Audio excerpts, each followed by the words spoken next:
Welcome into the Jordy Culotta Show. Wave your hand out there, baby! Shout out to the show. She puts the pinky into the nostril. Man, look at that. Healthy competition, there's nothing like it. Y'all grow up. The line's wrapped around the stadium. Different strengths. I just lost a tooth. It's going to be fun. You know, we might have a story. I love what you're doing. Ogeron wants to take us fishing this afternoon. Sharif, you play for the bad boys of the SEC, man. We don't apologize to anybody. A lot of people are saying you're going to be wearing number 7. I don't really know. I want to. He look crazy, Bill. Good feet on the old man. Definitely come back. I love. We'll be right back with the Jordy Culotta Show.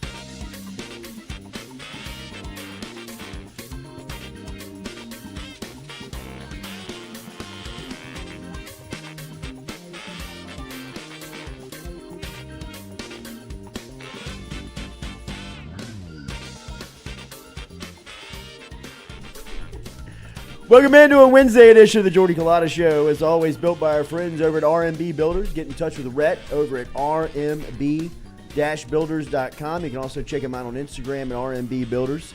Rhett is always bringing you our show. As always, Metropolitan Health Group bringing you our phone lines today.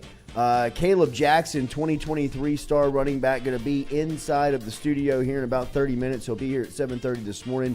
He'll be with his coach as they will be coming through here at about 7:30 this morning. So looking forward to seeing him and Coach Lindsay come through here. Kaleb Jackson is impressive. Obviously didn't play as much as he would have liked to his senior year because of a banged up ankle, but now that he is healthy, if you're keeping up with some of the track and field times, this guy is a dude, man. He's 6 foot, right around 5'10", 5'11", 215, and just logged his PR on Wednesday. His personal record, his best time of a 10.66 in the 100 with just that size and speed. Very reminiscent of Leonard Fournette, reminiscent of some of these big backs, Ali Broussard, that have come through here that are big, strong, and fast. Kaleb Jackson is going to be through here at 7:30 this morning, so looking forward to talking to him. Speaking of the running backs, LSU got more good news in the running back room as the staff has landed another commitment out of the transfer portal. This time they're bringing home the New Orleans native, Louisiana native Logan Diggs, who was a Rummel Raider in the class of 2021 before choosing Notre Dame out of high school, is now coming back down to Louisiana as he is now at LSU. Diggs made visits to Ole Miss and South Carolina before his final official visit to LSU over the weekend, and pledged to Frank Wilson, Mike Denbrock, Brian Kelly, and the crew yesterday. Now LSU's running back room, a lot like the offensive line, a source in really had some question marks around it. Now very healthy. I mean, adding Diggs to a room that features guys like Noah Cain and guys like Josh Williams and Armani Goodwin, who will be back, and returning to a couple of true freshmen like Trey Holly and Kaleb Jackson also in that room. That is a room that now has numbers. It's got production. It's got confidence. And Logan Diggs is a very welcomed addition to that room. So LSU continuing to really do a good job of attacking needs inside of the portal. So we'll talk a little bit more about that as Kaleb Jackson comes through here as well. Jacques will be here in his regular Wednesday segment at about 8:15 this morning, and we'll talk to JD about everything that's going on, including last night with LSU. McNeese in baseball as the Tigers come back to win 7-4. It was off of the bats of Hayden Travinsky and Cade Beloso in the sixth inning that gave LSU the lead, and the Tigers didn't look back. There were times when LSU looked as if they were struggling, and it also was concerning. I was saying to the crew this morning that stretch where Doucet dove for a grounder and tried to stab at it and landed on his shoulder. You could see with the way that he popped up very fast and the way that he kind of grabbed his arm that he at least it looked like he had aggravated or annoyed something. And then in the successive plays with, not being able to turn the double play and not being able to turn around and make the throw, that was very concerning last night. And then Lloyd brought up what Coach Jay Johnson said, following the game about Trey Morgan. Morgan's another one of these guys that, kind of physically is looking at the wall with as much baseball as they've played. So.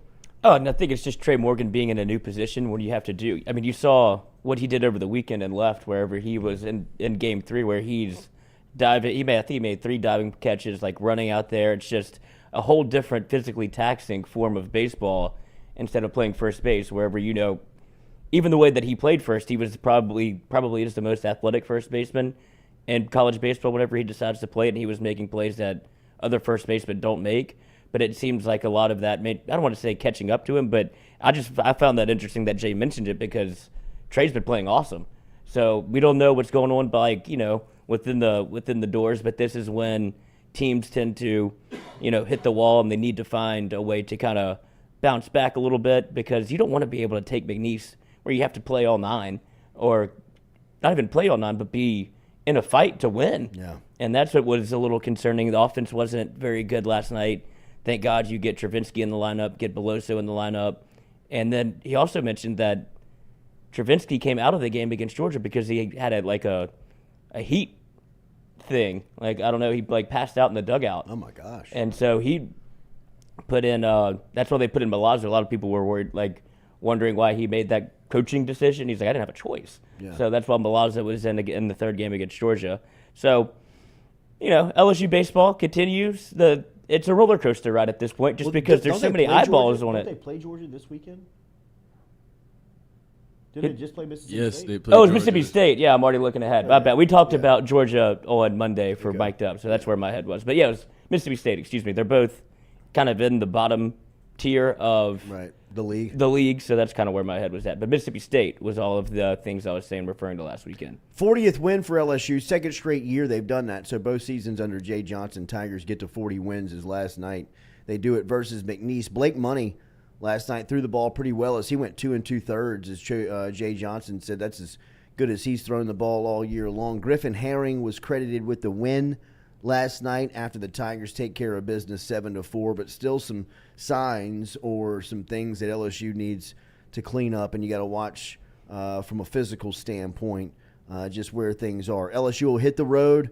They'll take it off to Athens. They will play Georgia this weekend in a 3-game set. That'll be Friday, Saturday, Sunday before coming home and then heading off to Hoover for the SEC tournament as the postseason will be here once the Tigers get through this 3-game set over the weekend. And Georgia is Thursday, Friday, Saturday. Oh, I'm sorry, Thursday, Friday, Saturday. In Athens. So get that.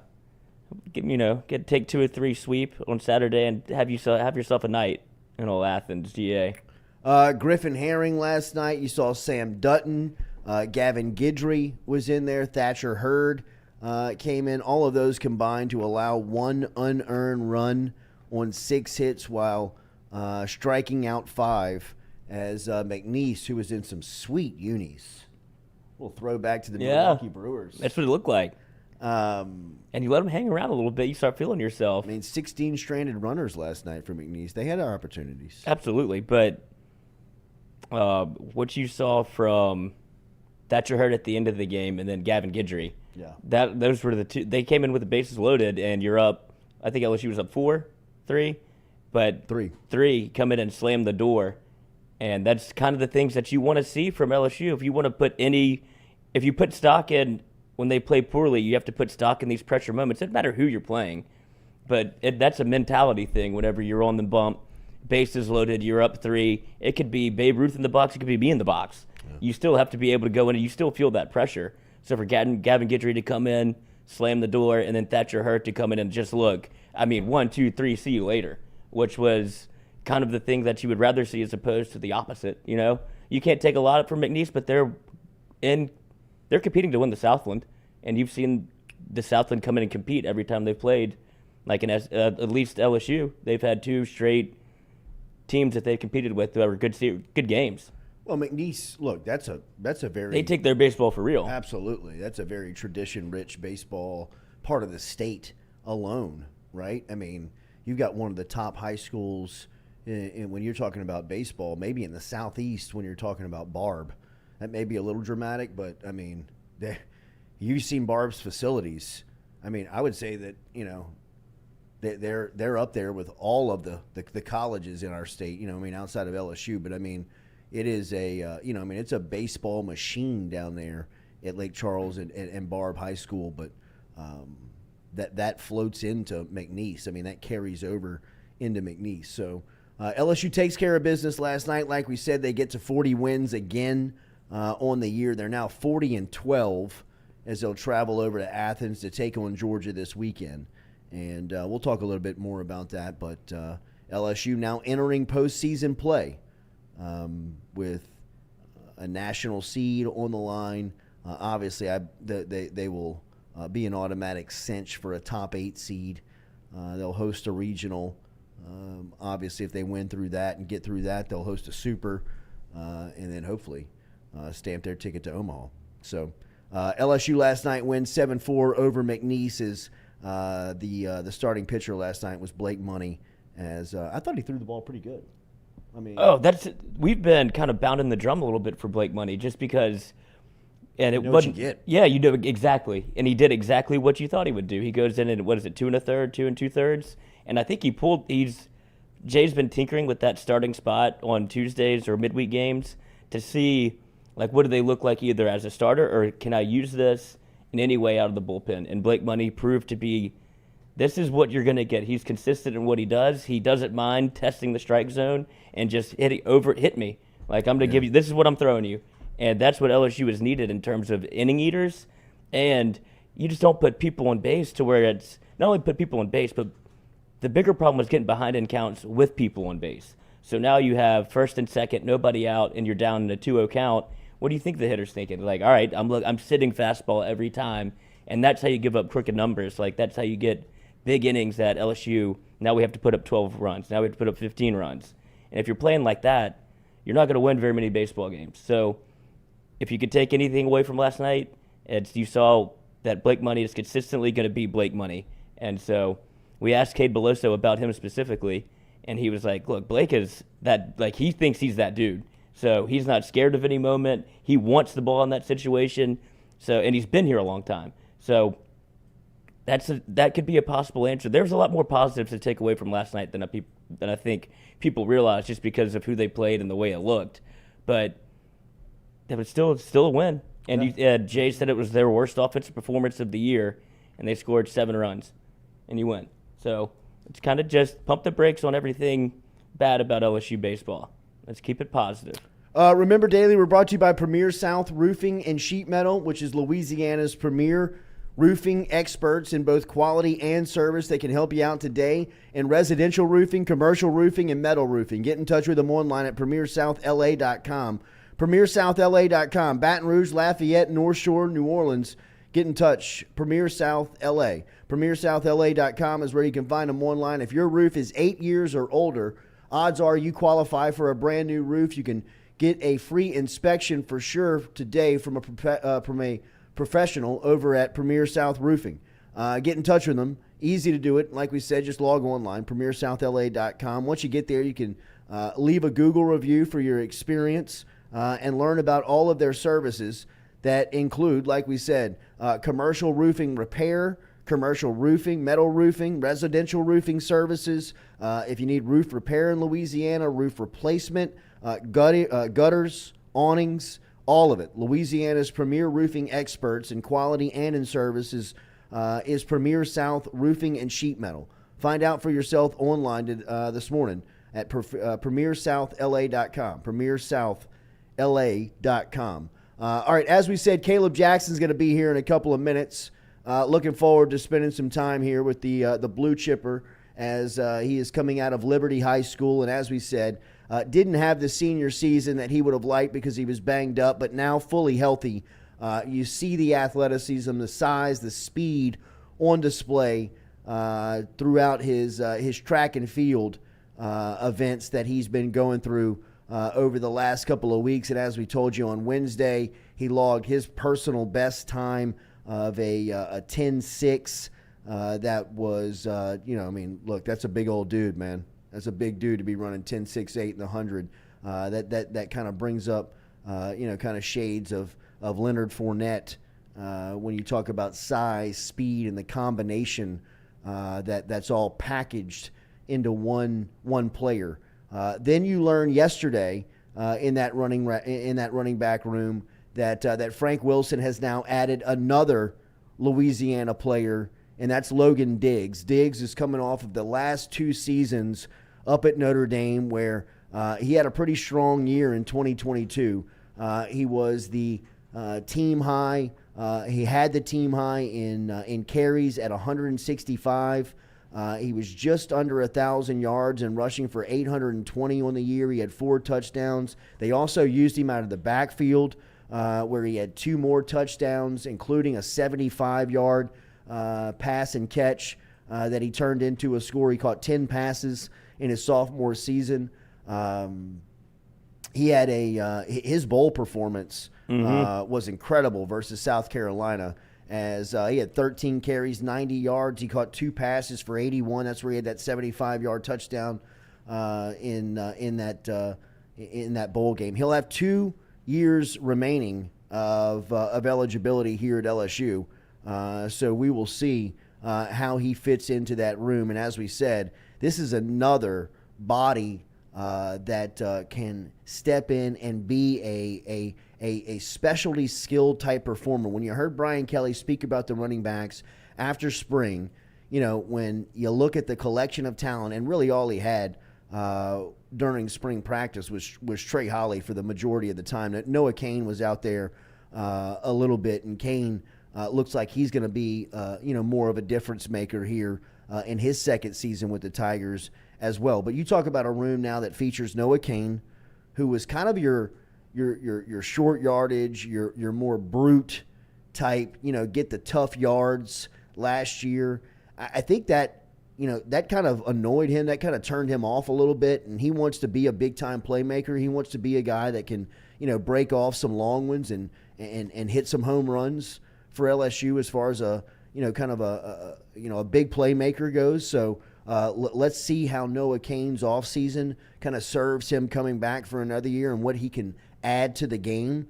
But Cain alongside Josh Williams, who is, just very consistent, solid, steady.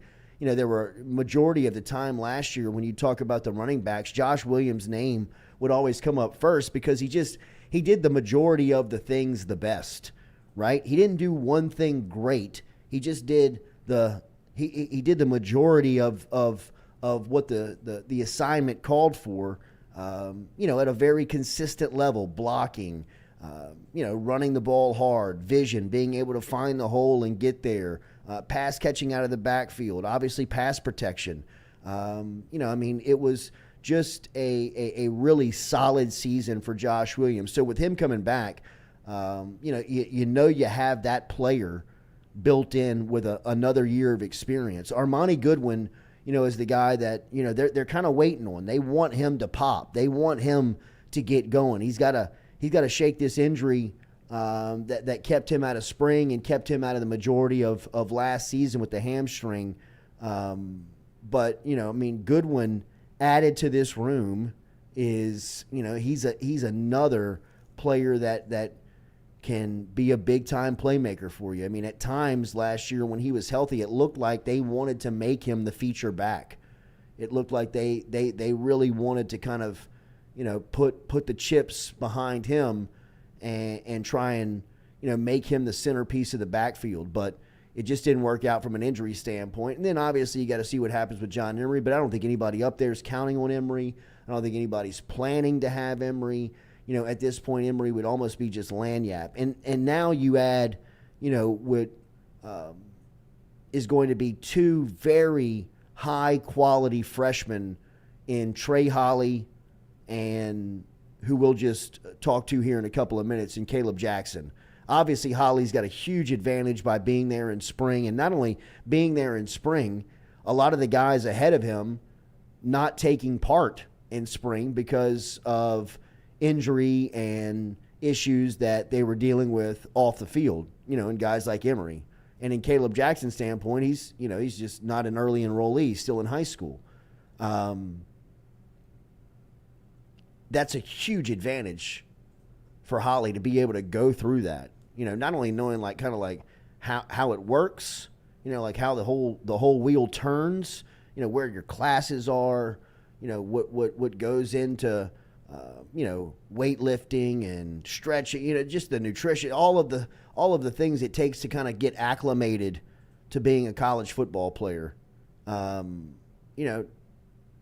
kind of has a head start on that. So, that's an advantage for him.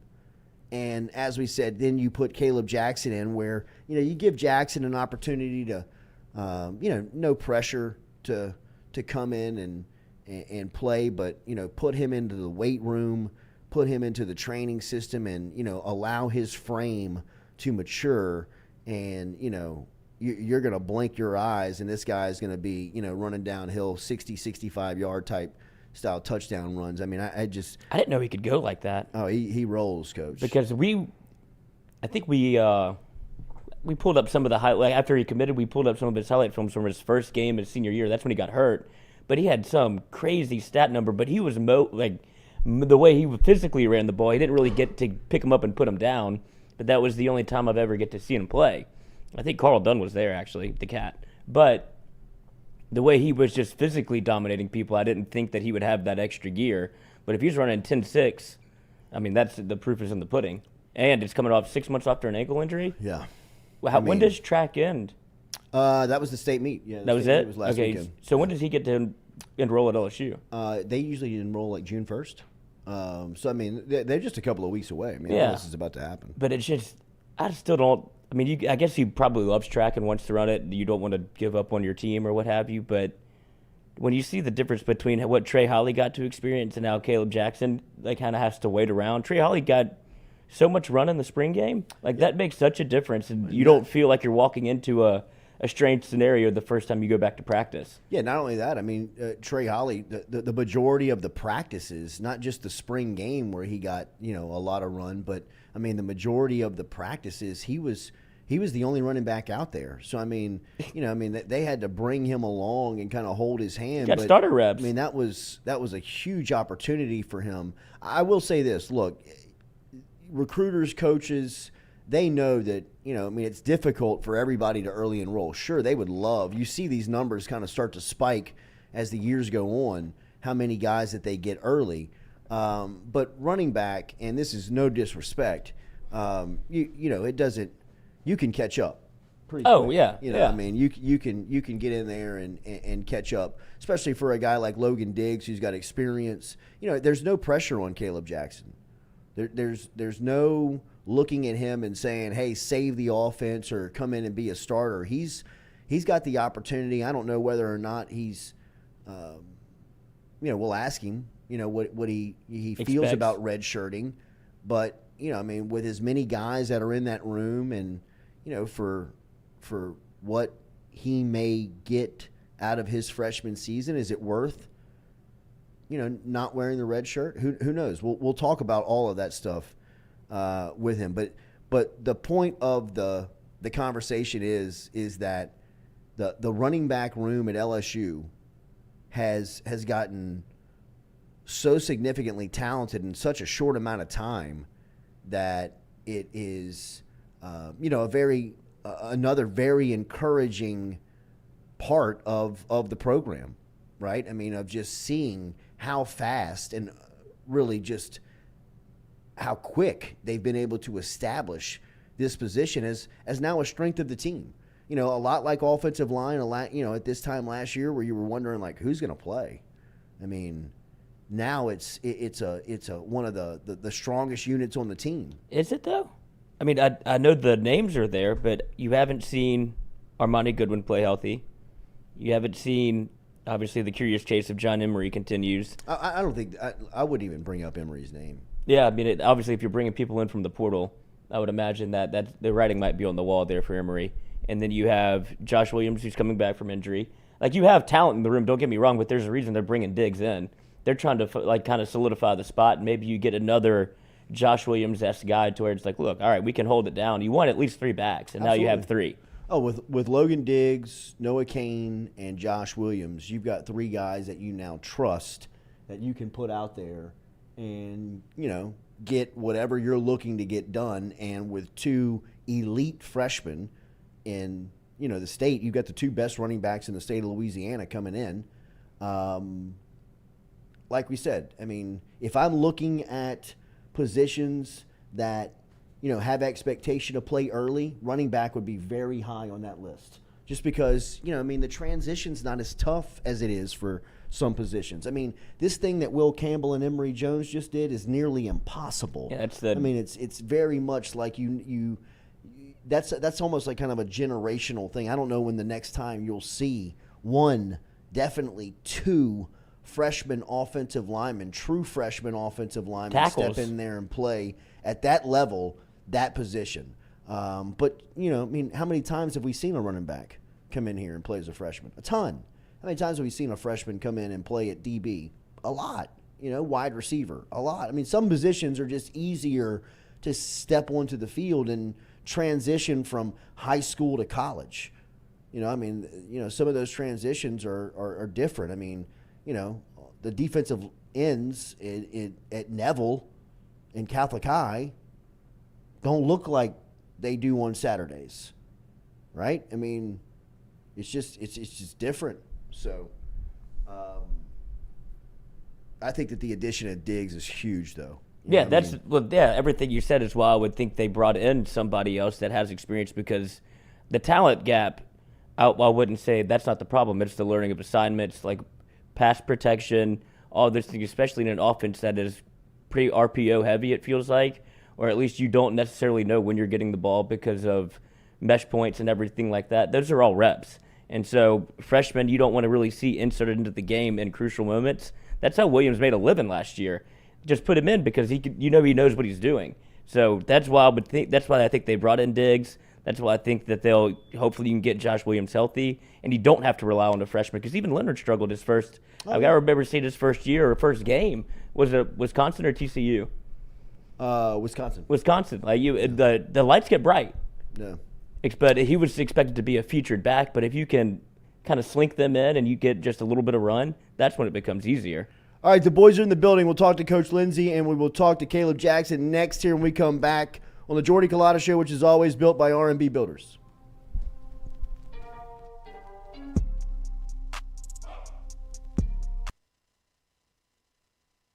Hey Baton Rouge, when traveling through Natchez, Mississippi, whether you need to fill up your vehicle or your belly, stop by Go-Mart and On The Go Deli. Go-Mart has clean restrooms, community coffee, an awesome beer cave, and a great selection of anything you might need on your trip. So stop by Go-Mart at 4 Sergeant Prentice Drive as you're entering Natchez on the left, and visit Tom and Wright Granning and their awesome team at Go-Mart. Are you looking for sound financial advice? Then get in touch with Daniel Newman of Edward Jones. You can call him today at 225-261-8262 or email him daniel.newman@edwardjones.com. If you're planning for retirement, saving for college for children or grandchildren, or just looking for sound investment opportunities, get in touch with Daniel today, 225-261-8262, located on Magnolia Square Drive in Central. Daniel Newman of Edward Jones.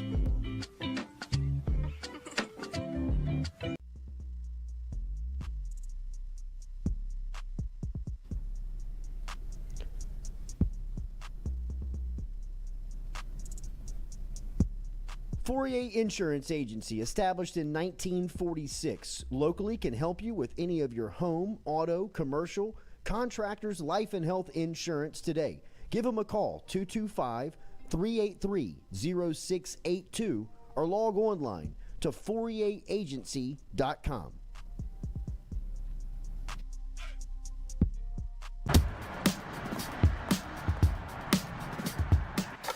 Hey, she's on her way up.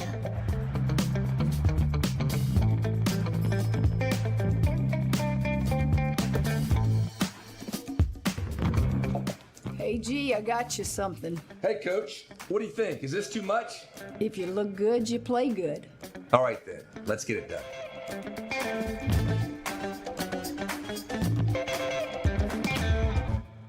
Do you need your roof checked or just ready to get a new roof? Premier South Roofing and Sheet Metal has helped over 10,000 customers with their roofs over the last 2 decades. Premier South employs over 300 team members in South Louisiana. They're accredited by the Better Business Bureau. They've been named in the top 100 roofers in the nation for a number of years. And Premier South has former insurance adjusters in-house whose job it is to help get all the insurance money you deserve. So go to PremierSouthLA.com for Premier South Roofing and Sheet Metal and get your free inspection. Premier South Roofing.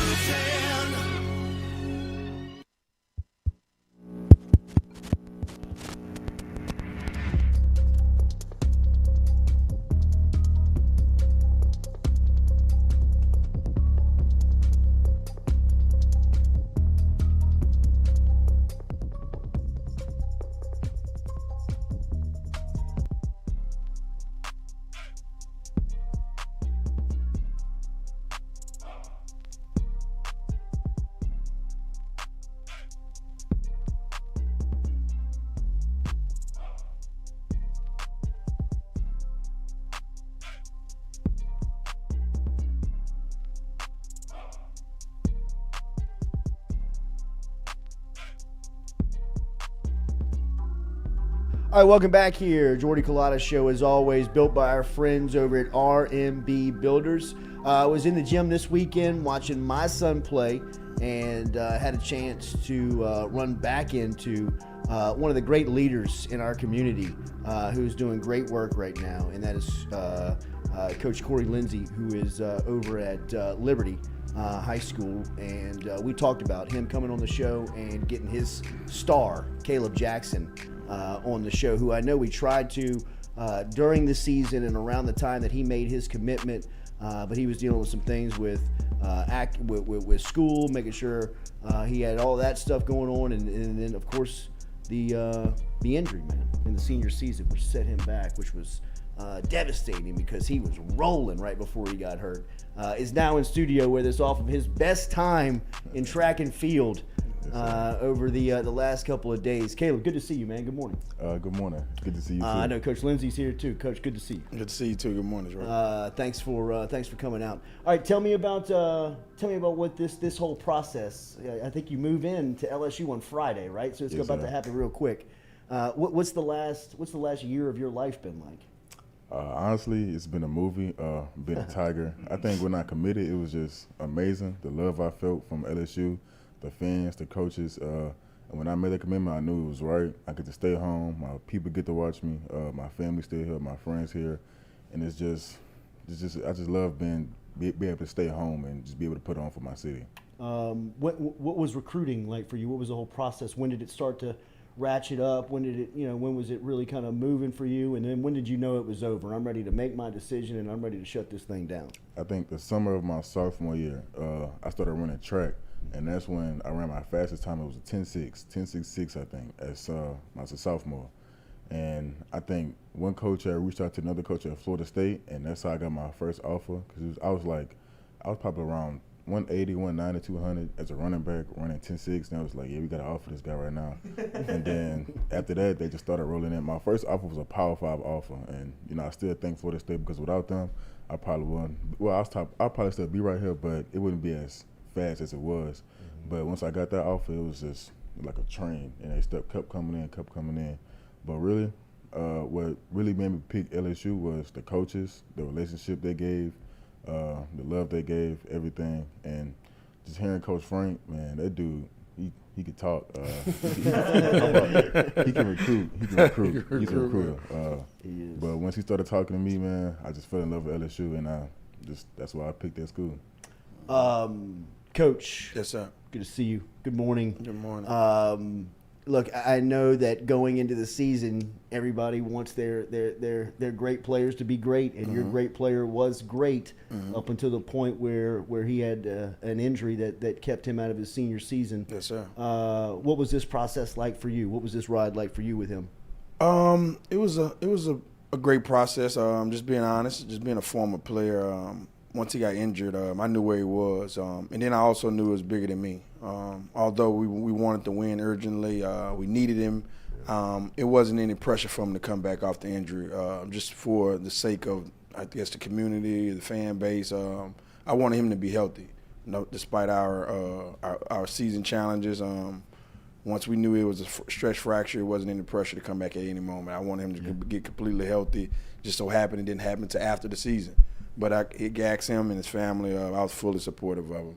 I want him to do great. I want him to continue to strive and be the best person he could be. And I knew that if it was anything of me trying to force him back due to my personal or the team personal, it would have been a disaster.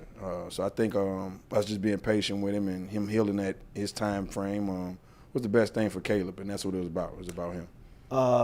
Man, I'm so excited that they revitalized that campus in the middle of Baton Rouge. That was a beautiful campus and something that was very convenient to the city. Now what has been done under the direction of Liberty is something I couldn't even have envisioned, or where it has been taken both academically and athletically. Yes, sir.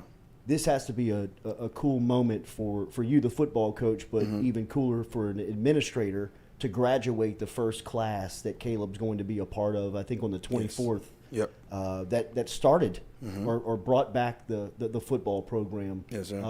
What is this like on campus? It's great energy. Sports is thriving at Liberty right now. It's really a hot commodity with kids trying to come in because it gives best of both worlds, like you said, academically and athletically. And Kaleb just giving that impression that it don't matter where you go, you can still have success. Absolutely. And I think that was the most pivotal part of Liberty's growth athletically. Just a kid of Kaleb's stature coming in, not really highly recruited, but he made it, of what it was. And it just showed any young student athlete, hey, man, you can come here and be whatever you want to be. You can go where you want to go. It's all about you. Yeah. And what we bringing over at Liberty, man, we're stressing the mirror of the student athlete. And I think that transition to college is where kids got to go, because when you get to college, there's no way you're going to play sports if you're not on top of your academics. Yeah. Yeah. I'm sure you know this, but Louisiana has produced some monster running backs, right? You bring back shades of guys like Ali Broussard and Leonard Fournette, these big home run hitters that you can, just toss them the ball on the 15-yard line and they gone. Is anybody you look up to? Do you know the history of that, and kind of where do you see your game when you watch you play, when you see yourself playing? Of course, I think about LSU running backs a lot. Sometimes I just go back and watch the highlight tape and wonder, like, what can I do to make my game better? Of course, I watch, like, Ali Broussard, Jeremy Hill. I watch all them guys, how great they are, how they I don't know how to like to say it, but, how they get through holes, how they avoid tackles. Set themselves up. Yes, sir, all that. I want to learn my O-line. I want to be great with those guys. So I know how they play. I know how the way they move and just everything. I'm going to learn the defense, learn how linebackers move, learn how safeties move, learn how to get to the second level and the third level and just break away with my breakaway speed. And, of course, I just want to be great, man. I'm trying to go to the league, trying to make sure my family's straight. And I just want to be great for LSU because they gave me an opportunity that I can't even dream of. But, yeah. What a dream. What was Brian Kelly like? Brian Kelly's great. He's a great human, great person, and most importantly, he's about the student athlete more than just a football player. He always talks about academics. I'm going to get this, I'm going to get my degree, everything. And he talks about how good I am in the offense, how I'm going to fit in the offense, and just how much of a great player I am overall. He's just a great coach. What's your relationship like with Trey Holly? That's my guy, man. That's a good friend. He moved in already, but when I went to the spring game, he looked good. I was training him on, recording my videos, pretty much that's my best friend, pretty much. Y'all got a hell of a class. Yes, sir. What's the chemistry like with the group? Man, I think who was the first to commit? I think when Trey committed, I was, I'm not gonna lie, I was on the edge. I was like, man, I want like Liberty. I want to go somewhere and just, revitalize the program. That's what I want to do. But when Trey committed, and Coach Frank got in the office, I think that's when everything just changed. It was like he told me that it doesn't have to just be me, and he made me know that a running back doesn't have a long, career lifespan. So him being in the backfield and me at the same time, it's better on me as a athlete because I don't, mess up my body long term, carry, and that type of stuff. Not trying to break me down, but man, with him, we got Shelton, got Ricky, we got talking about the BR guys. We got Kylan. Who else we got? From Baton Rouge, like Zalance hurt. Lance hurt. Yep. He's gonna be a dog. We got Tyree. We got, oh my goodness, it's a deep class, and I love it. How has track helped you be a better football player? I've been meaning to post this, but I think all football players should run track.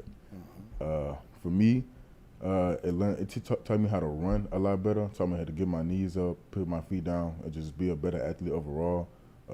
It gets you over shape in the off season, so you're not just sitting around doing nothing. It just makes you faster. That's the best I could put it. It doesn't hurt the recruiting process, obviously. If I've never seen him play, if I've never seen the video, and I come out to watch him practice, and I say, Coach, who's your running back, and you describe his game, what would you say?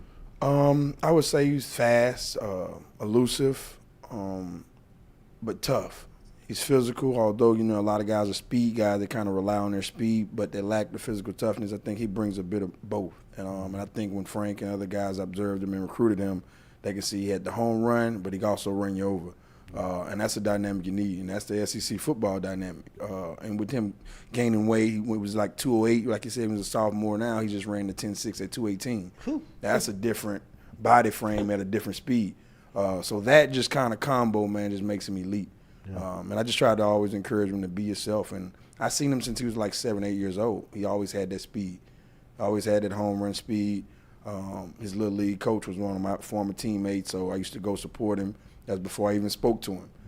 But he always had that home run speed. He was a little slimmer then, about 7, 8, but he always had it. And now it's just all kind of meshing together. He's coming with age, and I'm just glad he was able to stay focused and stay hungry about it and put it all together. Absolutely. Catch the ball out of the backfield, you like to yes, sir. use a receiver as well? Yes, sir. I feel like I want to expand my game in that aspect. Just be more of a weapon. Not just be like a one-use tool. But if they can use me that way, because if I get that ball in space, I'm gonna take it home every time. So you move in on Friday. Yes, sir. So what's the schedule like here? You graduate when? 24th. All right. So right now, I've been packing my bags, packing all my clothes. It's a very tedious process. Not gonna lie. You're not gonna wear any of that. LSU football gear. Nothing but football gear every day. I still want to keep my gift just to pay homage to my team. How much they put into me and everything. Oh, nice. But man, it's gonna be amazing though. I can't wait to get on campus. What are you looking forward to the most? Just new relationships, a new experience. I think the freedom is going to be amazing, but not too much freedom because I'm going to have football. But just being in a new environment is probably the most I'm looking forward to. Yeah. What a great kid, man. Yep. I know that we talked to Coach Frank last night, and he is, even on a day where they got a running back commitment from Logan Diggs, which, by the way, what's that mean to you when you see another one get into your room? What's that mean? I think for me it means I get a new leader, a new vet that I can look up to and study for my game, because he's probably had different coaches and stuff like that. So I feel like he can, like his intellect and his intelligence can probably add on to mine, so I can just build on mine and just be a better player overall. But I think that means that I probably get, how can I say this? I get more time to develop instead of going out there too early with another guy out there, that can run the ball right now. Because right now I can't go out there, and get 10 carries a game because I've never been out there before. But with him out there, I feel like it gives me more time to develop and just be a better player before my time actually comes to be, the number one running back. It won't be by accident when you're great. Oh, man. It's just time. That was that's impressive. And now I see what Frank Wilson is talking about. Talking to him last night, they are ecstatic about having you, not just as a football player, but as representing LSU at a much higher level. Thank you for what you've done for Baton Rouge and the notoriety you brought it. Real quick, you mentioned obviously Frank Wilson being a big part of this. How much did the recruiting aspect or process change as soon as he got to LSU? Before Frank, it wasn't no LSU. I know it sounds harsh, but I wanted to go out and explore. Just I wanted like a brand new environment. Like I said, I wanted to bring a new program, bring a program up. Put it on the map. Put it on the map, right? I wanted to be great. I wanted to be in the Hall of Fame. I wanted to do all that. But when Frank told me that I could still do that here, he showed me, he told me, and he did everything he could, and I believed every single word he said. And right then and there, I put LSU as my number one. You probably know this better than anybody because everybody who's anyone came through your office trying to get him to pay attention to their school. Yes, sir. How good is Frank Wilson at what he does? Coach Frank is awesome. He's an awesome guy. And he's right. When Coach Frank got in town, the whole dynamic changed for him. Coach Frank just kind of was very adamant. Him being a Louisiana guy, he understood Kaleb, I think, and that was the most important part of it. Kaleb was looking for something different, but Coach Frank was able to open his eyes and let him know what you're looking for is right in front of you. And our best kids at home have to stay home. That's just kind of the message he gave to Kaleb, and he kind of revealed everything that's going to transpire if you believe in him. And I think Kaleb and his family was truly believing in Coach Frank, and Coach Frank came to me, and I let him know, like, hey, this is a family guy. You got to make sure his family feel comfortable, and that's what he did. Mom freaking out you about to leave the house? A little bit. a lot. Coach. She loves her baby boy. She gonna be at the dorm Saturday morning cooking breakfast for everybody. She got to eat her food, not the cafe. Safe to say, Frank won the mom. Yeah. Don't let him leave the stage. He's right here. Very supportive mom. She told me pick a day out the week. She gonna be there every day. She got a job by every once. That is a fact. That's great, man. Hey, I can't wait to watch you play, man. Yes, sir. Congratulations. Thank y'all for having me. Absolutely. Yep. Kaleb Jackson, his Coach Lindsey, Liberty Magnet, graduating their first football class, doing great things over there, both athletically and academically. What a great spot right in the middle of our city, producing representation like this, going to our state university and going to play. And this cat's going to win at life. I promise you that. He's going to be a dog on a football field, but it'll be fun to watch how he represents going into life. Thank you for the time this morning with Kaleb Jackson. We'll be back with more of the Jordy Culotta Show right after this. Thank you. Defense.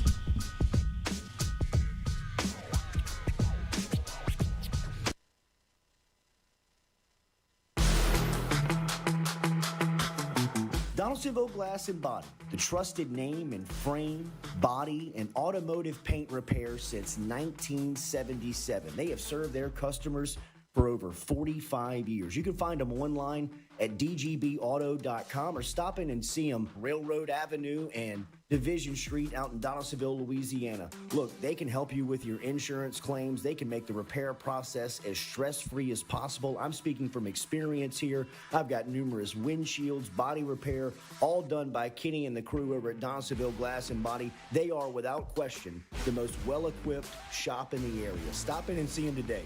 Shop them online, dgbauto.com, or stop in and see the crew over in Division Street in Donaldsonville, Louisiana.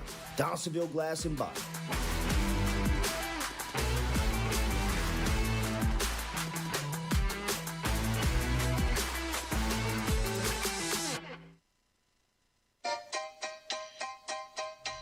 Hey fellas, it's Jordy Culotta for my friends over at Men's Total Health.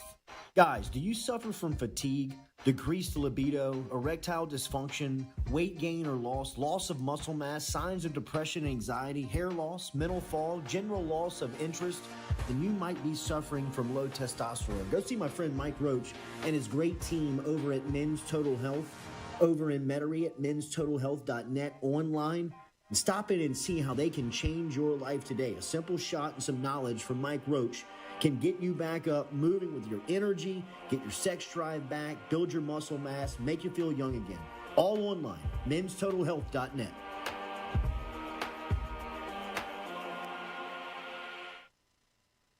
Red Stick Sports, a local staple in Baton Rouge to all sports fans, was founded back in 1981 and has remained a family business for over 40 years. Today, they still have the great selection on the floor, but they're also a leader in custom apparel for businesses, sports teams, and other groups. Take it from us, everybody over here at FM Digital Media. They help us out with all of our apparel. Let them help you out today. Go ask for Cody over at Red Stick Sports. Check him out online at redsticksports.biz.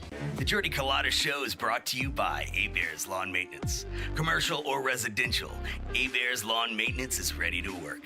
A-Bears can tackle all your homeowners association requirements. Call Blake at 225-485-8022. A-Bears Lawn Maintenance.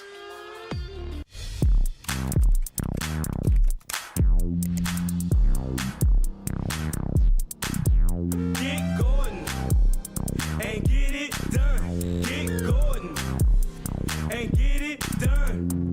Corrects done. Personal injury done. Workers' comp done. Truck wrecks done. Get Gordon and get it done. Get Gordon and get it done. In 1975, Mike Anderson left the gridiron for the grill, opening a po' boy shop near LSU. If you're from Louisiana, odds are you've tasted a dish, experienced the tradition of Mike Anderson's seafood. 48 years later, the tradition of Mike Anderson's lives on with the next generation. I'm very thankful. He's never allowed okay to be okay. It's a driving force for me to just want to keep it as good as he made it. Mike Anderson Seafood and WAFB, celebrating the community.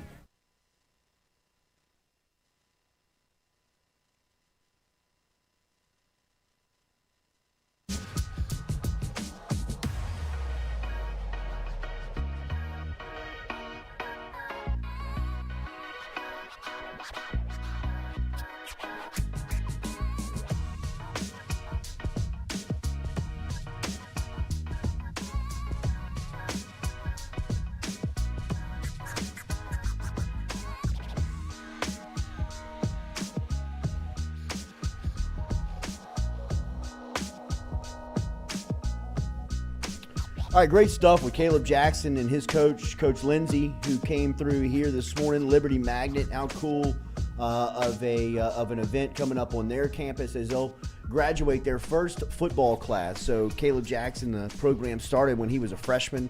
Obviously, it has grown through this senior class, and they'll graduate for the first time a football class here in the class of 23, and that'll be coming up on on May 24th. How impressive of an individual is that guy? I mean, goodness gracious. Not only that, we just stood next to each other and took a picture. He's like standing next to an oak tree. You called him Bo Jackson. I mean, that has to be what Bo Jackson was Looked like in high school? Looked like in high school. That that is a specimen. Thick. But just cut and runs 10-6. That is, he'll be fun to watch, man. Like I said, it will not be by accident when he's making plays in the SEC. He is. I'm a big Death Valley roar. He's a big time back, man. That's a big time back. That's Ali Broussard. That's Leonard Fournette. That's Jeremy Hill. That's those big backs that could make one cut, toss it to them, and next thing you know, they're going 75, 80 yards. He's somebody potentially. I mean, Fournette he was the kick returner his freshman season, at 220 pounds. And I think he housed 2 of them against Notre Dame, didn't he? Well, it had one for sure, because Leonard Fournette against Notre Dame was at the bowl game. Yeah. Leonard Fournette on a Tuesday. He put 2 back. It was 2. It was 2. It was one way. One the other way. Mm-hmm. Yeah. Well, that's the. And he had like flying. Head back. Flying like straight. He was running straight up. I mean, see if we can find that. And it's I think it's a real testament to Frank. This is why you brought Frank Wilson in. Absolutely. I mean, the cut that answer up on Frank Wilson, the question that Lloyd asked at the end there, because that was a phenomenal question and answer of just what Frank Wilson means to it. I mean, the guy straight up said before Frank Wilson, LSU didn't exist. Wasn't even on the map. Not even coming. As the crow flies, Liberty High School and LSU are probably 45 seconds away from one another. I mean, like literally. They are they're in the same zip code. Is Liberty the school on Lee Drive? Oh, jeez. All right. Okay. I mean, it's in the middle of the city. Yeah. For him not to go to LSU, that would have been like. For LSU to not be in the discussion for a player like that is insubordination. Like whoever up there, that's their responsibility, needs to be fired on the spot. That they're not talking to that. Well, I mean, obviously they were, but I mean, that's incredible. And to hear what he says it became after Frank Wilson was hired, I don't know what else. I don't know what else people need to hear. And I mean, I know it's none of us around here that need to understand that. But I mean, is that Leonard? Yes. He didn't return the first one, but. There's just highlights of him. It may not have been 2 kick return. It may have been a long handoff. Yeah, he took 180, right out the half, and then a kickoff return. God, I was hoping he didn't watch too much of this offense. I mean, it was what he thought he was going to be in. Yeah, but I'm just saying, this offense, is anyone going to look like? Jesus. You talking about Les's offense? Yes. Yeah, that's what I'm saying. I mean, just run him into the ground. Run it into the crowd. Just run him into the ground. And I mean. And this is 10-man box. That would have been another Louisiana product leaving to probably go to a Power 5 school. That would have been, you lose Le'Veon Moss. Here's another running back that would have. The kid from Estruma. That was Le'Veon Moss, and then the kid that Lake Charles, where Frank went in the leather jacket. They went to Miami. Trevante Citizen. And you lost a third. I mean, that was for Frank Wilson. That was like Michael Jordan wearing 45 and losing to the Orlando Magic. Yeah. That was coming back. Knowing that there were teams out there were guys out there that you could have had. And I don't want to make any comparisons to Leonard, but build-wise, and when you put on the high school tape, he scored 4 touchdowns in the first quarter in his first game as a senior. Kaleb Jackson. Have you seen the Southern Lab game? Yes, that's what I was watching over there. When I was listening. Was that the first game of the year? Yeah, I thought it was the second game. Jarrett Rozier just had some cut-ups of him. I mean, there's one run where he is like, somebody's grabbing the back of his jersey and he just shoves off the guy in front of him and keeps it going. He's carrying like 3 people. And then for the coach to still be able to have, to have the wherewithal to not be like, I need you. Right. Because if you have a player of that caliber, you're thinking you in the moment. Yeah, exactly. I want Liberty, I'm trying to win. Don't be a selfish prick. Get in the game. Tape it up. Tape the damn ankle. And put him in the game. Hey, I heard stress fracture. Is it hanging off? Tape it up. But no, for him you hurt again? Yeah, exactly. But for him to be like, look, this kid has a bigger future than here. And it's more of a testament to what he does at LSU is more than he can do for Liberty in high school. what he does in college can put Liberty on the map. Like you still have alma mater that are doing things in college as opposed to, oh, well, we won a state title, you know. He's impressive, bro. He's impressive. He'll be back. So he'll report on Friday with the rest of this recruiting class. And as we said, LSU picked up Logan Diggs. So now that running back room is loaded. Yeah, Guidry goes, if your car broke down, you could walk from Liberty to Tiger Stadium. I mean, seriously, you could. I want to say I've done that. If your car broke down, you could walk from Liberty. Yeah, it'd take you about an hour. I mean, just a dog. He's bigger than all those offensive linemen. Yeah. What's their classification? 4A? Yeah, I think it's 4A. Their unis are sick. Mm-hmm. I mean, for a fresh program. Their facilities, their campus is incredible. Look at that, dude. I mean, they know he's getting the rock. Get off me. Are you crazy? 10 in the box. Les Miles calling plays for Liberty. Yeah. We're going to change that. Look, I mean. I think that's when he hurt his ankle. Yeah.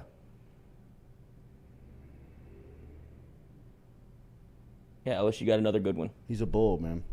All right, Jacques coming in here 8:15. Jacques had a chance to talk to Kaleb before his senior season, so we'll get his thoughts on Kaleb Jackson as well. All right, thank him for coming in, and we will talk to Jacques as well about some LSU baseball. And Kaleb had great perspective. He did. Because the Diggs thing could have been a little bit, oh, you sign me and then you bring in somebody else and kind of get, I don't want to say selfish, but you start thinking, I didn't even get a chance to show up yet. Yeah. And for him to be like, no, I don't want to be the guy off the bat. I want to learn from everybody. I want to learn the offense, because it's almost like you put a guy like that in a position to fail more than succeed, because there's so much on your plate. He's like, oh, bring in somebody else. I got 4 years. So if I can take a year to learn from somebody, get acclimated, and then put me in when I'm 225, a year in the offense, and start popping, that's when you get a sophomore Kaleb Jackson that is. And we didn't ask the redshirt question, but I think that kind of answered it. Yeah. No, and it'll be interesting with running backs. You just don't know how they use them. Well, and I always still think of redshirting. I forget about the 4. Right. You still get 4 games. Yeah. So you can redshirt and play and still get playing time, because that's been the biggest change. Instead of having to make a decision off the bat, like you only get so much time to decide if you're going to redshirt or not, or so many snaps. And now as you get 4 games, you're going to get in there and get to show what you can do, and you still feel like you're a part of the team. Yeah. So I think that's massive. 2 of the most skilled and dominant basketball players on the planet were on display last night as Nikola Jokic and Anthony Davis in Game 1 of the Western Conference semifinals. We're going back and forth at one another, and it was it was something to watch. Now, I will admit that I did not watch the entire game. I watched the rest of it this morning when I did wake up early, but to see Davis and Jokic going back at one another in the way that they did, Davis had 40. Jokic had a triple-double. He had 34 points, 21 rebounds, and 14 assists to go along with 2 block shots as Denver won the game 132-126. I am not going in depth on the Western Conference semifinals. I just wanted to give you that score because it was all based around the lottery last night, which was one of the most anticipated lotteries really since LeBron James, maybe since Zion Williamson. But I saw the LeBron comparison. This is the most hyped. This is the most hyped prospect for as long. Zion was a 1-year hype at Duke. Like, even when he was in high school, there was a lot of people that were like, well, look, he's doing it against me. He was playing private league basketball in South Carolina. So really and truly, he was playing against Lloyd and I. I mean, he was playing against a bunch of 5'9" white guys that, we're basically watching, hoping to get on a highlight film, really. I mean, they just wanted to, pick up some type of viral video sensation and just be a part of it. But, once he got to Duke and people were like, oh, never mind. He's really this good. Was everybody like, oh, no, he's going to be the number 1 pick, right? And then, Zion had more he had the game. I'm not discounting his game, but he was going to come with a lot of like PR, a lot of buzz, and a lot of clicks. is what Zion is going to bring. A lot of highlights, dunks. YouTube. Victor Wembanyama has been talked about for the last 3 years that I can really like paying attention to basketball, and I'm not in depth on international scouting by any means. I don't know who the next sharpshooter out of Lithuania is going to be, but I have known who Victor Wembanyama is for the last 3 seasons just by watching social media highlights and kind of hearing the buzz of this kid. And then Tremont Waters, former LSU basketball standout, played on his team this past season. As Will Wade tipped me off to that kind of 4 months ago and was like, he had gone and watched Tremont play a couple of times. And I'm like, well, where's he playing? He's like, he's playing in Paris. I'm like, oh, how's the basketball over there? He's like, he's playing with Wembanyama. I'm like, well, damn. He's like, everybody in the world is there. The whole place, like the NBA Finals every time they tip it off. Every scouting department's there from every team. International press is there. Obviously, the games are sold out. But, he is an attraction. And if you have not seen him play, he is 7'4", legitimately 7'4", and can play like a point guard. Like a guard. The freakiest highlight I have seen of him, and there are freaky highlights of him out there. You don't have to search far and wide to find Victor Wembanyama highlights of him just doing alien-type stuff on a basketball floor. Now, this is against a European International League. This is not the NBA, and they don't play as physical as the game is over here. And he's going to get roughed up because he's 7'4" and probably weighs 100 pounds maybe. But when it comes to skill, this cat is he's almost like KD type skillish. Mm-hmm. The way that he whips his shot off, the way that he moves around very effortlessly out there, his handles, the way that the way he glides on a basketball floor is different. And the lottery last night was one of the most anticipated lotteries in a long time, and there were comparisons that this is the biggest prospect and most hyped prospect to come out since LeBron, and I can't think of one that was as hyped. Anthony Davis was very similar at Kentucky, right? It's easy to look back and be like, well, what about Anthony Davis? Yeah, Anthony Davis was in Chicago as a point guard and sprouted up 8 inches in between his junior and senior season. Or it might have been between his sophomore and junior season. He sprouted up people were like, oh my God, what happened? And people had questions he gets to Kentucky, he leads them to a national championship. Next thing you know, he's the overall number 1 pick in the draft, right? Wembanyama has been talked about the 2023 NBA draft as being the number 1 pick for the last, at least what I can recall, 3 years. He has been hyped. And the freakiest highlight I've seen of this cat, and it's not hard to find, he comes down about 2 weeks ago, maybe 3 weeks ago. He's on a break, on a transition break, and pulls up from a three-pointer, all on the wing, and follows his own three-point miss with a putback dunk. Now, you may think, and as I color that picture for you, think, well, that doesn't sound that hard. The three-point line on an NBA floor is plus 20 feet away. He takes 2 steps, grabs the ball out of the air, and dunks it like it's a Nerf goal in your living room. Now, that's not Draymond Green. That's not some of the NBA's fiercest and toughest guys down there blocking him out. But the skill level is there where this cat's going to do some stuff that we've never seen on a basketball. We've seen it, but it's going to be one of those generational things where you're like, oh my God, look at this guy. This guy looks like an alien. Seeing him stand around everybody, and I know it was a bunch of layperson there around him last night. It wasn't a bunch of athletes. You know what I mean? It was a bunch of agents and, people that are trying to just blood suck him. But, just to see how he's stands built out, yeah. Is crazy. I say all that to say this.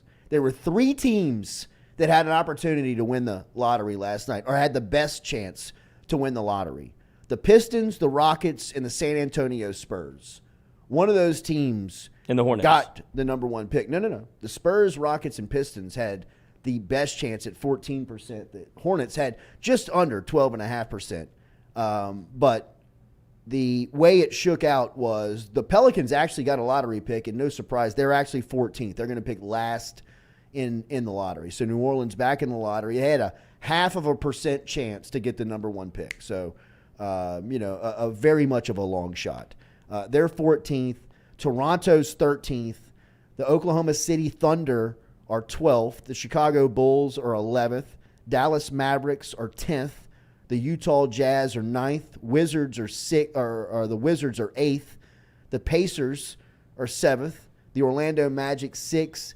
Detroit, who had an opportunity to get that number 1 pick, or at least a high opportunity to get it, ended up with the 5th overall pick. Houston, who had a 14% chance of nabbing the number 1 overall pick, ended up with the 4th selection in the draft. And then the top 3 shook out like this. At 3 was Portland. At 2 was Charlotte.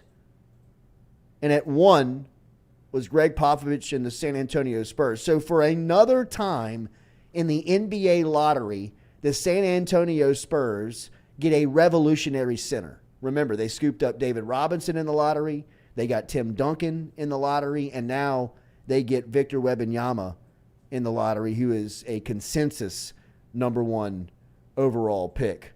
And could he have gone to a better spot? When you talk about having, the Spurs have done it with international players, almost Popovich's, at least the latter half of Popovich's run. He's had Manu, Tony Parker.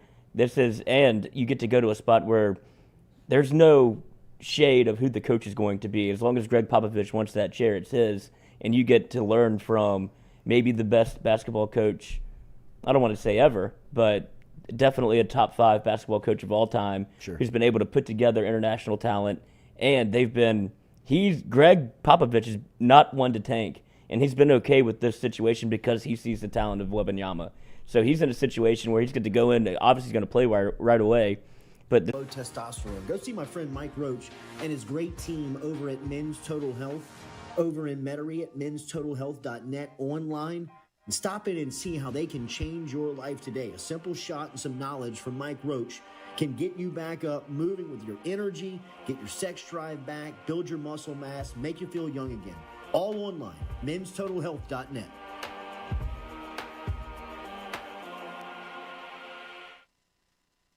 Red Stick Sports, a local staple in Baton Rouge to all sports fans, was founded back in 1981 and has remained a family business for over 40 years. Today, they still have the great selection on the floor, but they're also a leader in custom apparel for businesses, sports teams, and other groups. Take it from us, everybody over here at FM Digital Media. They help us out with all of our apparel. Let them help you out today. Go ask for Cody over at Red Stick Sports. Check him out online at redsticksports.biz. The Jordy Culotta Show is brought to you by A-Bears Lawn Maintenance. Commercial or residential, A-Bears Lawn Maintenance is ready to work. A-Bears can tackle all your homeowners association requirements. Call Blake at 225-485-8022. A-Bears Lawn Maintenance.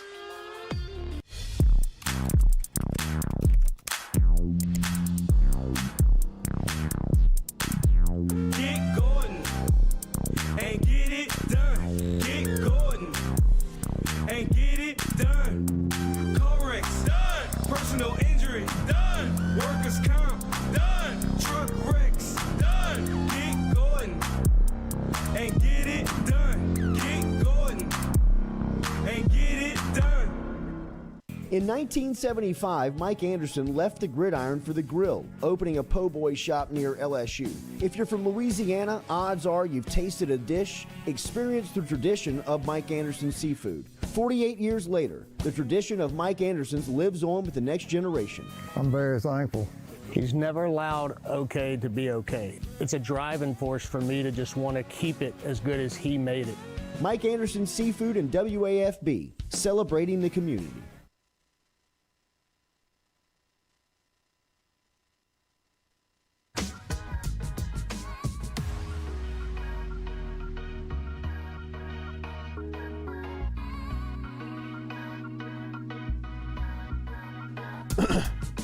All right, welcome back here. Wednesday edition, Jordy Culotta Show, built by R&B Builders. We figured it out on the buffering. We beat up Lloyd in the break. I'm dead. And got it fixed. Jacques is here just like he is every Wednesday, of course, overseeing Red Rock and Blue. We'll get caught up on what's going on there with the summertime getting here. As we just saw Kaleb Jackson, they're moving into the dorms on Friday, graduating from high school on the 24th, JD. It is summertime, which means that baseball season's getting into the postseason. Good to see you. Good morning. How are you? Good morning. Is Lloyd the Meg of the show, like Family Guy? We just blame everything on him. It seems to be that way. I don't know how it happened. It was, but it's not necessarily kind of a. It's not a segment. It's not a ploy. I mean, usually it is kind of always going back to Lloyd. Well, no, it stems from the old days when Jordy had nobody else to point the finger at. So what are we doing over there? It's like, I don't know. I don't know what to do. Never done this before. And now I just continue to be the punching bag. Lloyd, it's great to be with you. Thank you, JD. Great to be with all of you this morning. Summertime in Louisiana. Summertime. I don't guess it's officially summertime, but it's like starting to feel like it outside. You still have a little bit of cool breeze coming off the Gulf, so it can be comfortable. But yeah, from about here till about October, just get ready. We panicking? You know, I was at the box. I covered all 3 of those games last weekend. Once again, Friday night, when Paul Skeens pitches, you prop your feet up, you have a few beers, you relax. Right. See you in Omaha. Yeah. I mean, it's like, if Tommy Tanks hits a home run right now, this is going to be a 10-run. Yeah. And sure enough, he does. Like it's slow pitch softball, you know.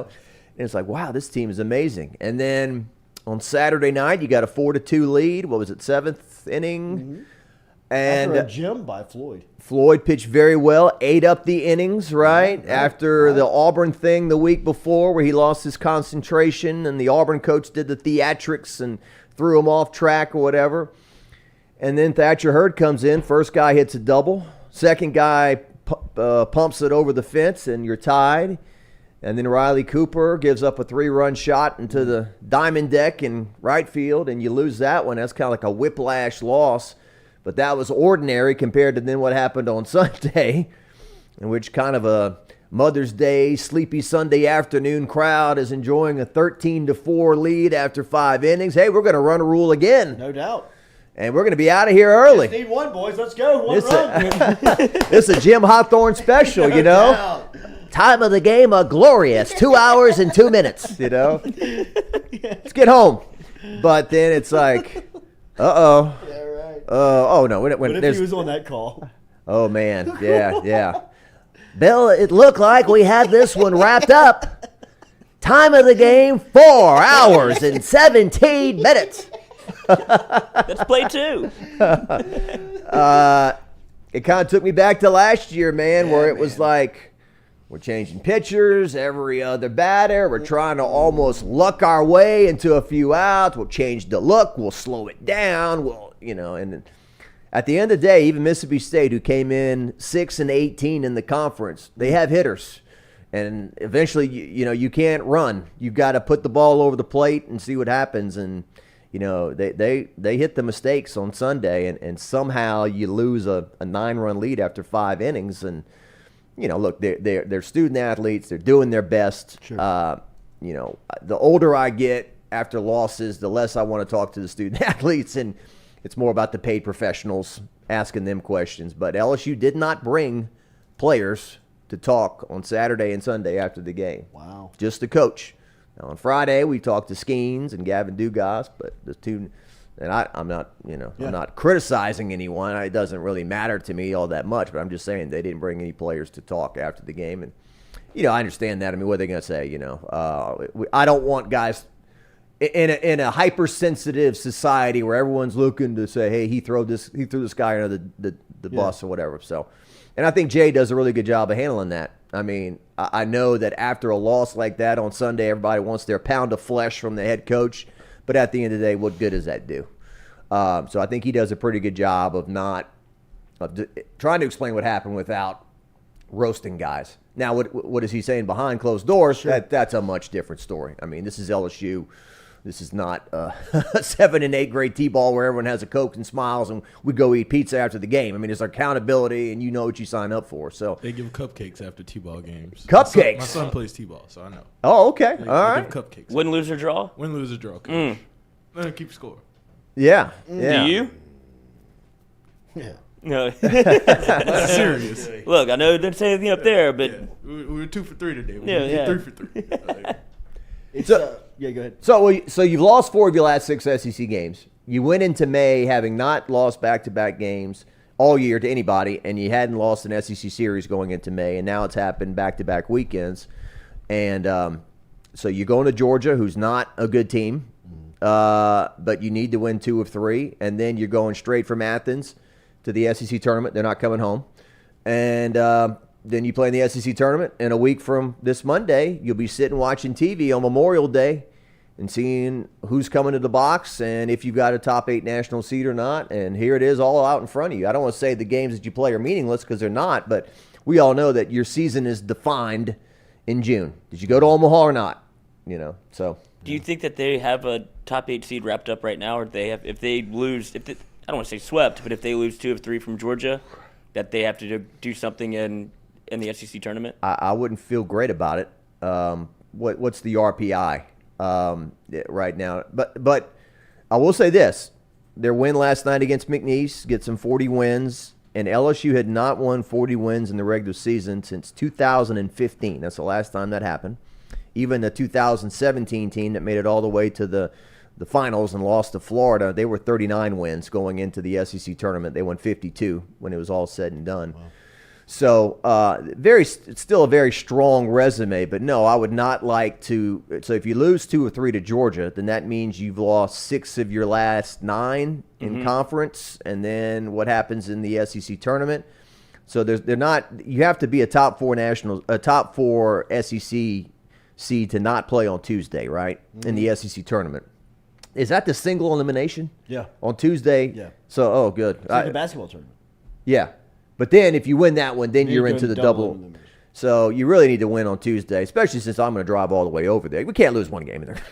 Come back. No, but seriously. Well, they won 40 games last year. Yeah, it took them to the Hattiesburg. Yeah. They won their first 2 in the regional, and then they lost the next 2. So the SEC tournament is an event I really like. I enjoy covering it mainly because I guess every time I've been there, they either won it with Maneri or they made it to the weekend. Yeah. They were so good with him. They were. At the SEC tournament. And so he used to say the same thing every year about the SEC tournament. We would always predict it. He's like, so we get this police escort to the stadium. We stay in a nice hotel. It's connected to the mall, and the players like that. And so we would always talk about the SEC tournament. And imitation's the highest form of flattery. I'm just goofing with. He's gonna say, you're gonna see him. And I will say this too. I mean, Paul Maneri delivered a consistent high product year after year. Really, I mean, towards the end it kind of, but I mean, 7 years in a row to be a national top 8 national seed. Pretty hard to do that. No, I agree. And postseason, I mean, anybody can sit there. Well, we only won 1 national championship, but Hall of Fame coach and consistent winner year after year after year. And Jay's going to do that here. Did you like that impression? I don't know what that was. We all know who that is. We've all seen that person. That's TigerDroppings.com. That's right. That's exactly right. I don't know. Every time I go into cynical fan, I go hillbilly for whatever reason. But absolutely. That's a lot of misspellings. Coach Maneri, what do you think about today's pitching trouble? I guess Alan Dunn wasn't so bad after all, Jordy. That's a joke too. Having fun. All right, JD. And I don't look. Wes Johnson, his resume, everywhere he's been, whether it's Dallas Baptist, Mississippi State, Arkansas, major leagues. If you look it up, record set for strikeouts, ERA, whatever. So, I know right now the simplistic thing to say is the pitching coach is terrible and this and that, but his resume doesn't indicate that. Now, can things be done differently here? I don't know. I mean, certainly Christian Little, when you got him from Vanderbilt, you expected more than They talked about Bryce Collins, that he had this tremendous offseason. He was going to, that's not coming to form. And, Thatcher Hurd's going out there last night to get the final out, to hang on to beat McNeese. That's not what was expected.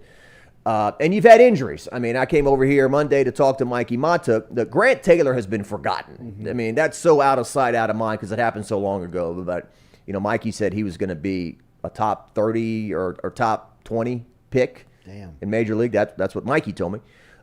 Chase Shores was the Sunday starter to start the year. Then he was coming out of the bullpen. He's hurt. He can't play. And then Garrett Edwards early in the year was kind of one of the big stories of the team, the way he was pitching coming out of the pen and kind of being the back half relief and all that. He's hurt and he can't pitch. So that's 3 guys right there that you lost. Now, certainly you expect to bring a guy in to get 1 out or 2 or 3. Yeah. And sometimes that's not happening. Do you think that LSU is, or at least LSU baseball, and the expectations you talk about bringing people in from the portal, whether it be Thatcher Hurd, Little, Skeens, Tommy White, that it's almost a product of its own success, putting all of that together on one team? It garnered so much attention in the offseason. You start off so hot, and now everybody's watching, all the casual fans that maybe wouldn't tune in until the SEC tournament or pick up, they'll watch the Tennessee series. Yeah. Thought y'all said they were good. Right. The hell am I watching? Well, I kind of thought that to myself, thinking like in the offseason, did we not pay attention to potential holes in the roster? Because we do get caught up in the big flashy Tommy White 27 home runs at NC State.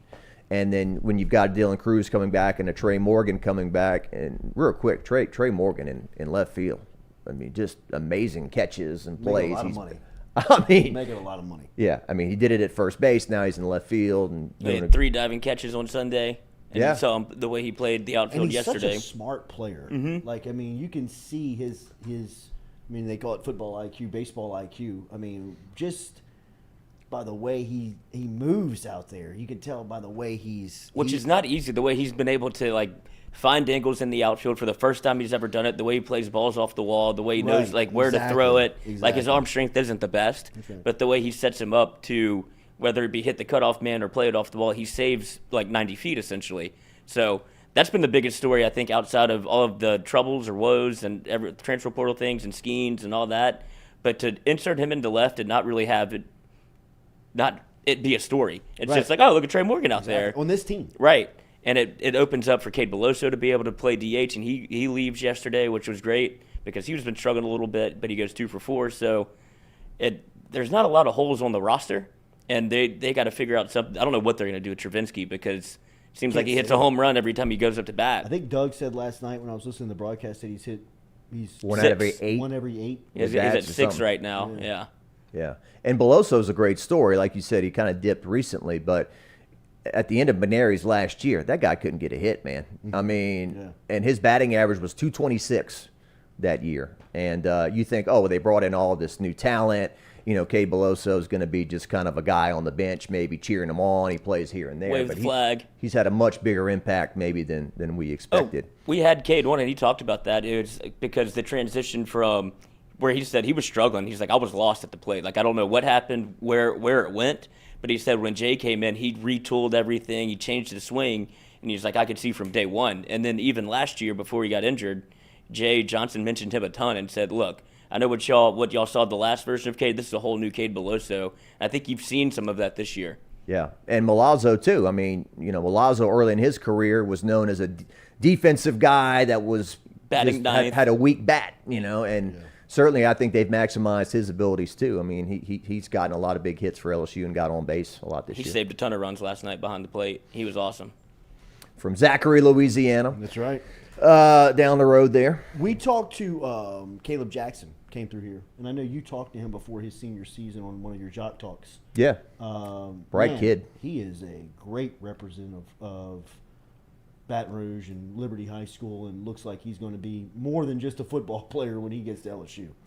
Well, a lot of a smart kid, a lot of academic interest, and his mom, I think, is a big part of that as well. And he told me here that he was thinking about majoring in engineering, but is going to settle on not settle, but is going to go on business. It's going to be his major. But I mean, he was like, "Look, I looked at it for a long time. He was like, I was thinking about what I wanted to do, and was like, I knew I wanted to do engineering for a long time, but the more I talked to, it sounded like his peers, like more people around him. It was probably like on his visit, where guys were saying you could probably get more of a well-rounded, but he's a very impressive, bright, talented kid.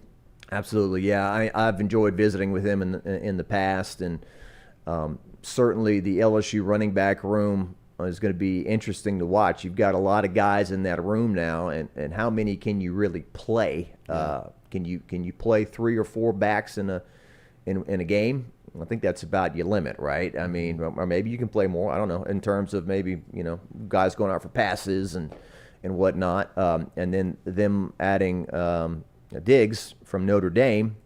Kind of your first thought there is, well, does that close the book on John Emery or not? And is he going to be able to come back or not? I mean, you and I talked about it. I think we're skeptical about that. Would love to see him helping LSU out, but you got a guy like Josh Williams, who I think is a prime candidate to wear 18 next year. I would think, with his academics and the way he's carried himself as a former walk-on and whatnot. And then Noah Cain is really excited about showing off what he can do. Last year he was kind of a point A to point B. We're at the 5-yard line, give him the ball, he scores, but he thinks he's got some more shake and more ability he wants to show off this year. So, and then you've got little guy Trey Holly that was played in the spring game and scored a touchdown. So yeah, that's all real interesting. I put this out on Twitter yesterday, and I don't know if LSU fans really care all this much about that, but you got LSU will take 3 guys to SEC Media Days, July 17th in Nashville. Who do you think are the 3 guys that they take? I think that they Josh take Williams for sure. Do you know the answer? I don't know. I'm just guessing. Yeah, I would say Josh. I'd say Josh Williams. I think Josh is a good candidate. I'd say Josh Williams is one. You have not taken a quarterback since Joe Burrow in 19. I still think they don't take one. You don't think they take Jaden? I do. I think they'll bring Jaden. He's been doing a lot of media lately. I could see that, they want to put him out there. But is Jaden doing that media outside of LSU? Is that NIL interviews and stuff like that? Because they didn't make him available to us during the spring. Right. I got him at the Mikeys because they told me you can go interview student athletes at the Mikey thing, and so I talked to Garrett and Jaden there. I'm curious about that. I'm curious about, okay, you say this is our starting quarterback, and if he is a candidate for the Heisman and some other things, let's put him out in front right away. Emory Jones would be one. I could see him sending Josh Williams. And a third, I'm trying to think of a defensive player. I think Mason. Do you send Mason?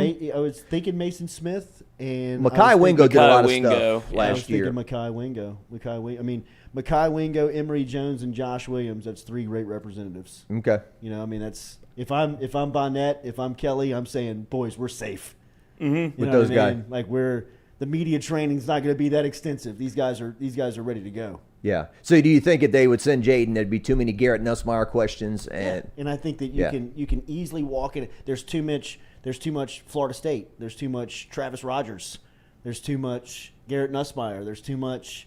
Yeah. Just hang back. Yeah. Just play it safe. Send Emory Jones. Send Josh Williams. Okay. I mean, I would send Emory Jones every year. I mean, that guy is better than anybody. I mean, you sat down with him a couple of times. I mean, oh yeah. I mean, we not to belabor the point, but Darren DeQuano, videographer, and we always talk about. Can you imagine if I was 19 years old and they put a camera in front of my face? The stupid stuff I'd be saying, the stupid stuff I was saying when I was 35. So 40 last week. Whatever. As a starter for LSU football. And back to that guy, Stewie. Don't look like he's too mature. Mm-hmm. It's like, and I'm not talking about LSU fan. I'm just talking about football fan in general who judges a teenager, about how mature they are and how much together they got it. So, yeah, I think those are good choices. I'm just interested because LSU, like I said, they haven't taken a quarterback since Burrow in 19. Now, in 20, I think they would have probably taken Brennan, but then COVID hit and they didn't even do it. Mm-hmm. So, 21, 22, you haven't had a guy go. So I was just curious if they say, hey, look, Jaden's our guy. We're putting him out in front. He's our starter, and he's got a chance to win a lot of big awards. Here he is, but maybe not. Maybe you're right. So yeah, because I think there's 2 sides of the coin. If you don't bring him, then it's like, oh, LSU doesn't trust who their quarterback is. If you do bring him, it's like, oh, that's your quarterback. That's obviously, clearly, he's the starter. And I think LSU is kind of wanted to put that message out there to where there isn't a quarterback controversy. That would kind of bookend that, kind of shut the door on, is there a competition? Is it still there? It's like Jayden Daniels is the quarterback representation of this team. But people have seen Nuss play, and they know what he brings as well. And so, in my sit down, I'm looking forward to seeing your sit down with Brian Kelly. That went well. Yeah, it went really good. Yep. Kelly said, "Look, the reason Jayden Daniels had a great spring is that Nuss was kicking him in the I saw that. in That was the a butt." great soundbite. And so he said something like, and I don't expect Jayden Daniels to go on an NIL tour like he joked about. He said, if Jayden goes on an NIL tour during the summer and it doesn't work, I heard that. Nuss is going to be the starter. That's a great answer. So, and even like to that point right there, I mean, that's the middle of the summer. You yeah. know what I mean? So he's saying, and it's a great way of wording it. He says, Nuss is not a backup. He's a starter at every other school, perhaps in the country, but you can only play one, and he still does not like to. You remember the soundbite after his first spring game? Coach Ed Daniels, have you played two quarterbacks before? And Kelly's like, he was having a heart attack. Like he didn't want to talk about playing two quarterbacks. Right. He doesn't like doing that. But their plan is not to play two quarterbacks. But look, if you have a blowout on your back tire, you got a nice spare to throw on there and get down the road. So they lost Walker Howard, unfortunately. But I feel have you felt better about a quarterback room? No. Nothing made me feel more about the quarterback room than when Alabama took Tyler Buckner. Like, where LSU is hanging on to Nussmeier, because if they took Buckner, they blew up Nussmeier. Somebody got to Nussmeier and said, look, this Alabama job's open, Nuss. If you want it, we can get you an NIL deal, and you can get over here quick and start and be the starter. And when they had to, kind of like, I guess he was like, no, I'm staying, like down the list we go. And that also shows you, like, they're not, I watched the spring games that were on ESPN. Like, I didn't go searching for spring games. The only quarterback room I saw in college football that is competitive to LSU's was Texas. Texas has a really good room. They've got Quinn Ewers is the starter. They've got a really quality backup, and then Arch obviously is there. Our guy Brandon Harris is the head of recruiting at Texas. Yeah. Yep. Georgia's got a good room. Right, they've recruited at a very high level. They've just all unproven. I mean, you look at LSU's room, man. You've got two proven guys that, if you are Kelly or Denbrock, you can look at and say, you can win the game tonight. Like no matter who's there, like you can game plan for one of these guys to win the game. Yeah, that's a very irregular spot in 2023 in college football, because if you got two, they're usually one of them's on the run. And with your college season getting almost as long as a pro season in many ways, just like in the pros, you want an Andy Dalton at least maybe as your backup or something like that in the event that somebody gets hurt, and this guy's at least played a little, he can at least maybe get us to the shore, or Jameis Winston or whoever, as opposed to a rookie. If Jayden gets banged up, you can put the guy in, you can put Garrett in, and he'll take care of it. And I'm sure Jayden Daniels too heard that when the season ended, hey, we need a starter, Jayden. We got the $1 million NIL deal over here if you want to come start for us. Absolutely. I mean, Georgia and Alabama both, like you said, looking for quarterbacks. I guess, like LSU baseball right now, as we're heading towards June, you don't want to be reaching for things, right? And I guess the same with Alabama football. You're taking a quarterback after spring ball. What does that mean? Right. Well, I just sent Stewie the spring game highlights of Alabama's quarterbacks throwing, and there is a reason that it happened very quickly after the spring game. It's in the Twitter. If you have the video, whenever you get that thing ready, it is. You can see that they were not too pleased with what was going on at the quarterback position. Hey, look, we don't feel good about the quarterbacks. All right, look, we need a guy out there that's going to complete passes. All right, I don't care if there's 10 quarterbacks on the roster. We're going to find one. Is that what? All right, next. All right. Talk to the Coke, okay? Because I don't have any answers for you. William Ivey says we all need to thank Gordon for keeping Nuss. Yeah, it was not a coincidence that Nussmeier signed an NIL deal with Gordon right when the transfer portal was closing up. That video got out quick. Yeah, that was pretty quick how that happened. All right, Cheez-It also, the Cheez-It room at the Citrus Bowl. He was the cheesiest. He was sleeping in a room with big orange and red pillows and blankets and all that. And the mascot. JD, what's coming up with Red Rock and Blue? Teams are registering for our USSSA slow pitch softball tournament. Anybody out there can register a team. That'll be the last weekend in July. And there's 3 concerts that are going to be at the varsity during the summer that will benefit Red Rock and Blue. We've got multi-platinum artist Vertical Horizon coming to the varsity August 19th. Had the number 1 song in the country, most played song in the country in the year 2000, along with 3 or 4 other hits, and sold millions. And then we've got the Catery Reunion July 8th, and we've got Chase Tyler and some other country acts coming on July 21st. RedRockandBlue.com. And we want to thank our new title sponsor this year, Citizens Bank. And along with new sponsors like Gordon McKernan, Mathern Supermarket, Triton, Roadrunner, Judy Smart, Sugar Britches, and on down the line. So come be a part. Come have some summertime fun.